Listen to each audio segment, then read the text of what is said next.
سورہ بقرہ آیت نمبر 53۔ اعوذ باللہ من الشیطان الرجیم، بسم اللہ الرحمن الرحیم۔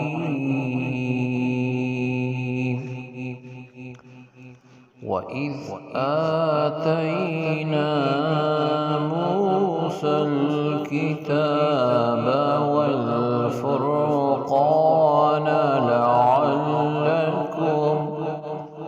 لَعَلَّكُمْ تَهْتَدُونَ۔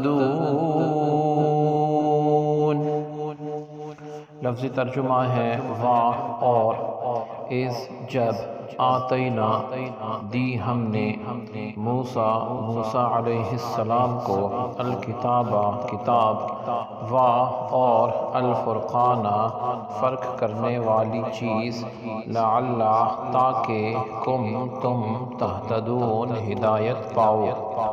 با محاورہ ترجمہ ہے اور جب ہم نے موسیٰ علیہ السلام کو کتاب اور حق و باطل میں فرق کرنے والا معجزہ عطا کیا تاکہ تم ہدایت پاؤ۔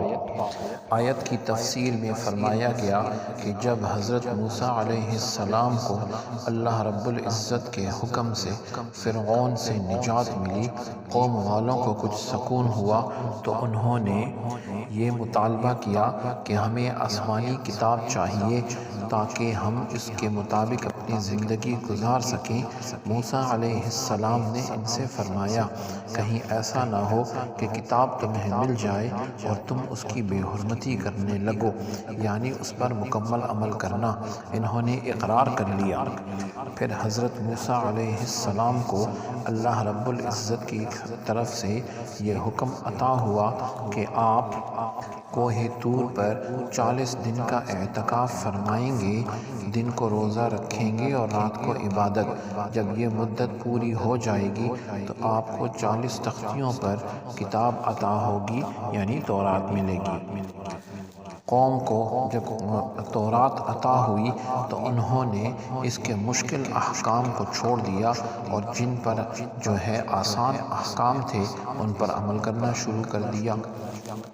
پھر اللہ رب العزت نے تورات کو قائم رکھنے کے لیے کوہ طور کو ان کے سروں پر معلق کر دیا اور ان سے عہد دیا کہ خذوا ما آتیناکم بقوۃ، جو حکم ہم تم کو تورات میں دیتے ہیں اس پر قوت سے، سختی سے عمل کرو۔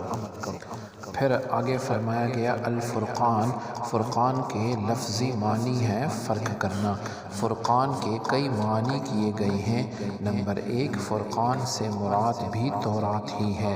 نمبر 2، کفر و ایمان میں فرق کرنے والے معجزات جیسے عصا، یعنی موسیٰ علیہ السلام کا عصا مبارک جو کہ حضرت آدم علیہ السلام جنت سے لائے تھے، ان تک پہنچا، اور ید بیضا، یعنی ہاتھ کو بغل میں ڈال کے نکالتے تو ان سے ایسی روشنی نکلتی تھی جیسے سورج کی طرح ہو۔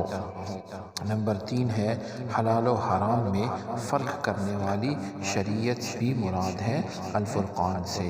سبحانک اللہم و بحمدک، اشہد ان لا الہ الا انت، استغفرک و اتوب الیک، وصلی اللہ تعالی علی خیر خلقہ محمد وعلی آلہ واصحابہ اجمعین برحمتک یا ارحم الراحمین۔